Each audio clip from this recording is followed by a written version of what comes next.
our lesson today, I'm going to talk about statements versus responses. I have a post all about that, but it's one of those topics that's pretty hard to explain when I'm just writing. And it's the whole reason why I make you write your monologue as a dialogue. Because you are always answering the other person with your lines, even when the other person has no lines. Okay? So you need to imagine that they're saying something, because it's whether or not they're saying anything or not, we think they're saying something. There's some kind of a look on their face that they're giving you to make you say what you say next.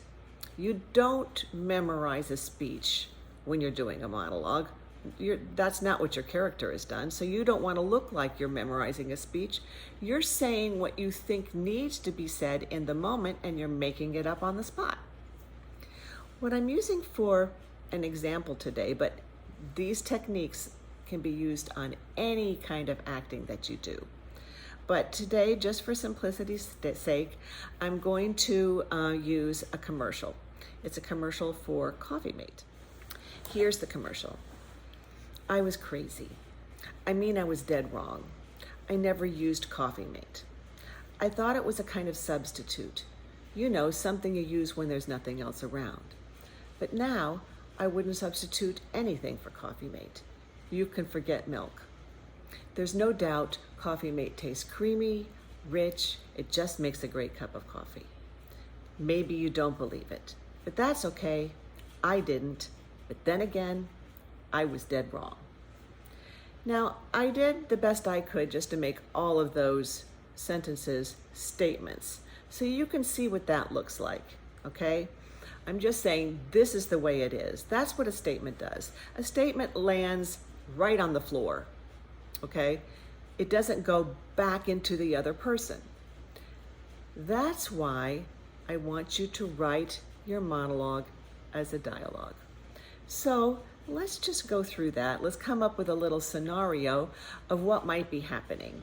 Why would I want someone to drink or use Coffee Mate? If I have milk in my refrigerator, I'm going to give it to them if they want it. If they say they don't want Coffee Mate, I'm not going to try to make them drink Coffee Mate. You're never selling in a commercial. You're always helping. That's something, you're always doing something other than selling, because selling is something people don't like having done to them. So in this commercial, you are offering advice and trying to come up with a solution to a problem. Okay? So I'm going to imagine that I have no milk, I can't give them milk, and I want them to drink the coffee just because I want to go somewhere fun. That's also something you always need to ask yourself. What's in it for me? Why am I saying this? I don't have stock in Coffee Mate. You know, if you did, they wouldn't be hiring you for this commercial, because then you have ulterior motives. Come on, drink the Coffee Mate so I can make some more money. That's not what you want, okay? So if I just want my friend to go out with me, we're going to something that I got tickets for, and now they're too tired. And so here comes the conversation. Come on, let's go. You're not even dressed. And then my friend says, come on, I'm really too tired. I don't think I can make it tonight. I'm exhausted. And I'll say, well, I made some coffee. You know, why don't you just have a cup of coffee? You'll wake up a little bit and we'll have a really good time. And then the person says, yeah, but you know what? I need milk in my coffee. I'm not really a coffee drinker. So do you have some cream? And well, no, I don't have any milk, but I've got Coffee Mate.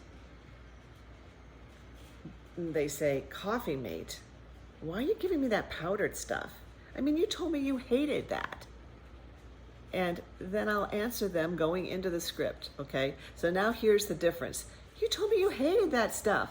And I go, well, I was crazy. Now, what does the friend say to that? Well, what else is new? Now I need to make her understand that I wasn't, I was just using a phrase. I wasn't trying to actually say I was literally crazy. I know she's teasing me. And so I'm going to be thinking, my subtext is going to be, oh, come on. this is not a joke. And I say, I mean, I was dead wrong. Or she might say, you mean really crazy, like in a mental institution? And I go, well, I mean, I was dead wrong. Okay? So you see the difference between going, I was crazy. I mean, I was dead wrong, to going, well, I was crazy. I mean, I was dead wrong. And then she's going to say, about what? I never used Coffee Mate. Not just, I never used Coffee Mate, but I never used Coffee Mate. In other words, just like you. I was the same as you. That's my my tactic here. My tactic is to say, I used to be confused the way you are. And she goes, well, why not? And I say, well, I thought it was a kind of substitute. Now, the next line I have to say is, something you use when there's nothing around. Now, why would this person not know what substitute is? But obviously they don't know, or they said, what do you mean a substitute? Because I go and I clarify. So I need them to say that, or else I'm just being redundant. I thought it was a kind of substitute. Something you use when there's nothing else around. Isn't that being redundant? But if she says, well, why didn't you use it? And I go, well, I thought it was a kind of substitute. In parentheses, that's why, right? And she goes, what do you mean substitute? And you go, something you use when there's nothing else around.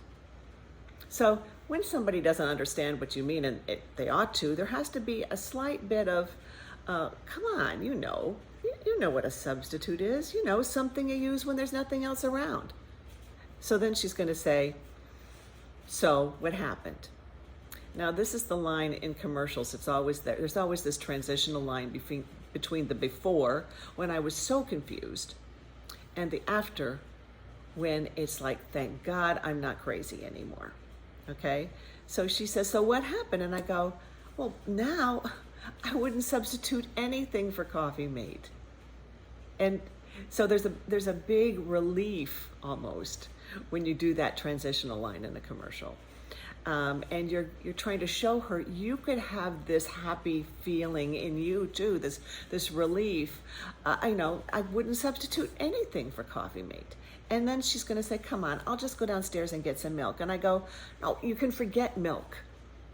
And she's going to say, are you sure? And you answer, well, there's no doubt. Coffee Mate tastes. Now, here's where you've got a list. And I've talked about lists so much. Lists occur everywhere. They occur in commercials, they occur in Shakespeare, they occur in plays, they occur in TV shows. And every single word in a list has something different about it. You're also describing something. And when we describe some things, we don't have those words on the tip of our tongue ready to spit out. If I was to ask you, what's ice cream? You would need to search a little bit. You go, I don't know. It's like frozen, and it's kind of creamy and cold. It's sweet like a dessert. There's sort of a search and find process when we try to describe something. So I'm saying, there's no doubt that Coffee Mate tastes, creamy and rich, and it just makes a great cup of coffee. So each word that you say in a list, you're going to have an image of what that word means to you. Creamy like what? Creamy like ice cream, right? And rich like what? Rich like chocolate, like dark chocolate. It's really rich, right? And then whatever the last one of the list is, usually, at least in commercials, you're going, I don't know what else I can say. This is the best I can do. It just makes a great cup of coffee. So here you are. There's no doubt that Coffee Mate tastes, creamy and rich. It just makes a great cup of coffee. Now, the next line is, maybe you don't believe it. Now, you've got to hear her say that she doesn't believe it, or else you're just being a little bit paranoid, right? So you need to have her say something like, you sound like a commercial. Now, I don't want to hurt somebody to accuse me of pushing things or sounding like a commercial. So I'm going to say, okay, maybe you don't believe it. That's okay. Is it really okay? Probably not. You're trying to get your friend and she's still giving you a hard time. You're doing all you can to try to tell her that this stuff is pretty good and she's fighting it. So you say, okay, maybe you don't believe it. That's okay. I didn't. But then again, I was dead wrong.